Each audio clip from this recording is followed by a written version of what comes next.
Iniciamos con Esencia Oseña. Anthony, ¿cuál es la primera historia? Vamos a conocer la historia de un docente que se despidió en diciembre de 2022 del Colegio Técnico Profesional de Osa. Después de laborar 28 años para el Ministerio de Educación Pública, el docente Lenín Quesada Fernández disfrutará de su merecida jubilación. Él se despidió de su amado CTP de Osa en diciembre del 2022. Mi inicio en educación, digámoslo así, fue por aquellos años de 1998 y mi primer nombramiento ocurrió en el Colegio de Corredores, en La Cuesta.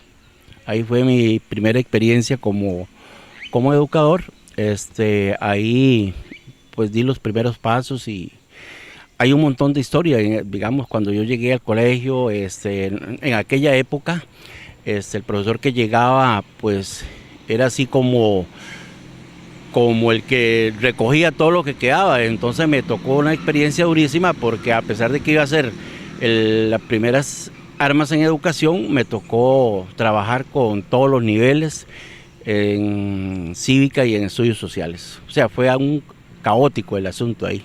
Ahí trabajé unos añitos y luego se me presentó la oportunidad de hacer un traslado con un compañero que estaba acá en el Liceo Pacífico Sur. A él le servía irse para allá y a mí me servía lógicamente para estar más cerca de la familia. Entonces hicimos el cambio y creo que llegué al colegio de Liceo Pacífico Sur, el antiguo Liceo Pacífico Sur, en el 2001, creo, si no mal no recuerdo. En el Pacífico Sur creo que laboré 2-3 años ahí, un ambiente extraordinario con compañeros y compañeras que todavía hoy nos recordamos cada vez que nos encontramos. Fue una de las facetas muy importantes de mi formación como educador, dejando incluso, hoy yo voy al hospital o a cualquier parte de Ciudad Cortés y todavía hay una gran cantidad de jóvenes que fueron mis exalumnos en ese momento y con los cuales mantengo unos lazos de amistad muy importantes.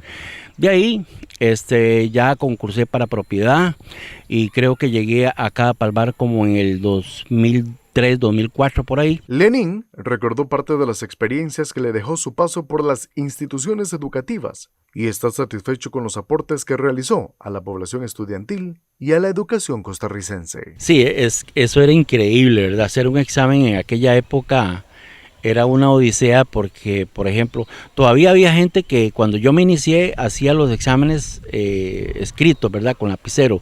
Ya los más tecnológicos utilizábamos una máquina de escribir que agarrábamos el stencil, le quitábamos el carbón, la cinta a la máquina y ahí iba uno como cuando las gallinas están comiendo maíz, porque había que presionarla fuerte para que se impregnara en el stencil. Luego de eso, el día que te tocaba que imprimirlos, digámoslo así, los exámenes tenías que ir con la ropilla más fatal que tenías, porque eso se bañaba uno en tinta, ¿verdad? Parecía que trabajaba en una carbonera. Eso era, o sea, una odisea, porque si usted le echaba mucha tinta, podía ser que se te perdió el stencil, ¿verdad? Nosotros en educación tenemos esa cuestión, digamos, de que somos confidentes de muchos jóvenes que llegan con un problema X y tal vez confían en uno para que uno los trate de orientar. Y sí, claro, yo a lo largo del caminar,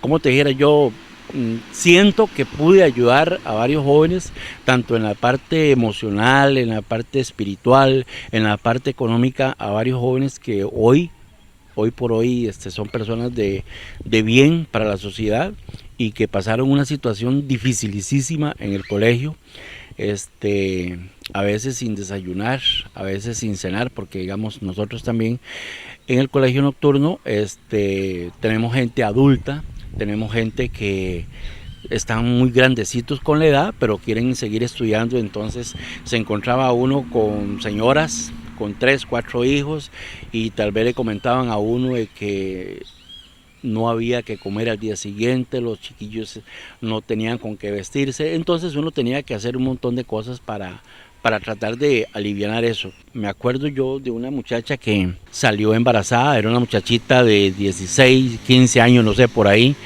y el papá era bravísimo, ¿verdad? Y sin embargo ella salió embarazada y a mí llegó y me contó con aquel dolor en el alma, llorando y toda la cuestión, y a uno lo llena del susto, ¿verdad? Y yo le dije, tita, si usted necesita que yo vaya a hablar con su papá, yo voy con mucho gusto. Y la chiquilla me dijo, no, voy a ir yo, y si ocupo ayuda yo lo llamo.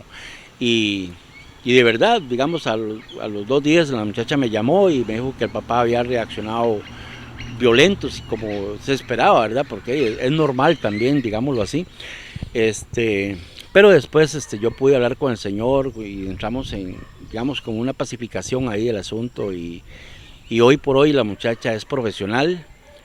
Tiene su hogar, tiene sus cosas, y siempre que nos vemos es lo primero que me acuerdo que me dice: profesor, usted fue mi confidente de mi primera torta que me jalé, ¿verdad? Entonces son cosillas, como te digo, que lo marcan a uno, les va a recordar por siempre. También como aquellos estudiantes que, estoy hablando del inicio, ¿verdad? Porque ya estas nuevas generaciones son muy diferentes. Yo recuerdo que antes, a finales de año era normal que los chiquillos le llegaran a uno con un cariñito a uno, entonces esas cosas también uno las guarda, las emotiva. Yo en mi casa tengo una figurita hecha de madera de un estudiante del año 2003 en Ciudad Cortés. Ahí lo tengo todavía, una figurita que el muchacho lo hizo a pura cuchilla, me dijo, y eso yo lo tengo como uno de los trofeos más preciados. Quesada Fernández agradece a 2 personas que le brindaron apoyo en sus inicios como docente y asegura que siempre valorará el gran cariño que le han demostrado sus estudiantes. Sí, claro. Hay personas que lo marcan a uno de por vida, ¿verdad?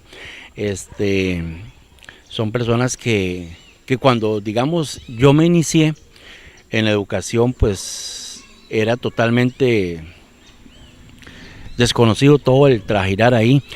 Voy a mencionar 2 personas porque yo sé que se lo merecen, porque fueron los que me iniciaron en la educación, que es mi cuñado Carlos Medina y mi hermana Miriam Quesada, que también es educadora, ya pensionados los 2.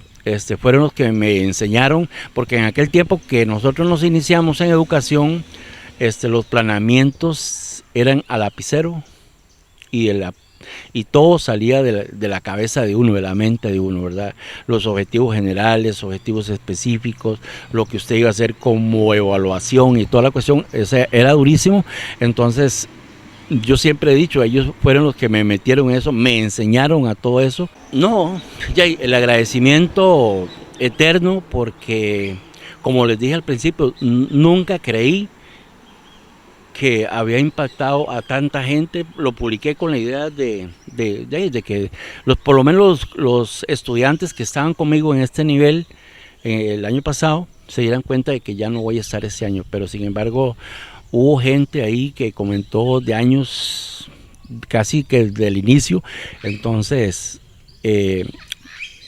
muy nostálgico, porque uno no esperaba eso, y entonces viviré eternamente agradecidos con ellos, porque las palabras que expresaron ahí lo llenan a uno de regocijo y decir, puñica, caminé por ahí y dejé una huella bastante buena. Finalmente, comentó que tratará de mantenerse ocupado, pero ahora sí, sin tantas presiones. No tengo muy definido claramente todavía, porque me estoy dando un relax ahí, un refrescamiento para recargar baterías y entrar. Es muy probable que hay un compañero que me está ayudando para meterme en la cuestión del comercio, para ponerme a hacer algo y no estar metido solo en la casa. Me gusta porque es lo que yo quiero, una parte laboral donde no tenga patrón, no tenga un horario, no tenga que digo yo tengo que levantarme a tal hora, tengo que estar instalado a tal hora, sino que es simplemente trabajar como una diversión, pero lucrada. Lenín, que disfrute esta nueva etapa de su vida. Felicitar al profesor Lenín por su pensión, que la disfrute mucho, y ha sido un profesor, Anthony, querido por los estudiantes, por la comunidad, por el personal docente, por la comunidad estudiantil y por todas las personas que tuvimos el placer de conocerlo y trabajar con él. Así que, Lenín, un abrazo a la distancia y a disfrutar. Y muchos éxitos, Diana, porque nos comenta él en la historia que va a iniciar un proyecto. No quiso especificar de qué se trata, pero sí dice que se va a mantener ocupado durante el tiempo que le queda. Y entonces, desde este programa le deseamos muchos éxitos en ese nuevo proyecto a Lenín Quesada.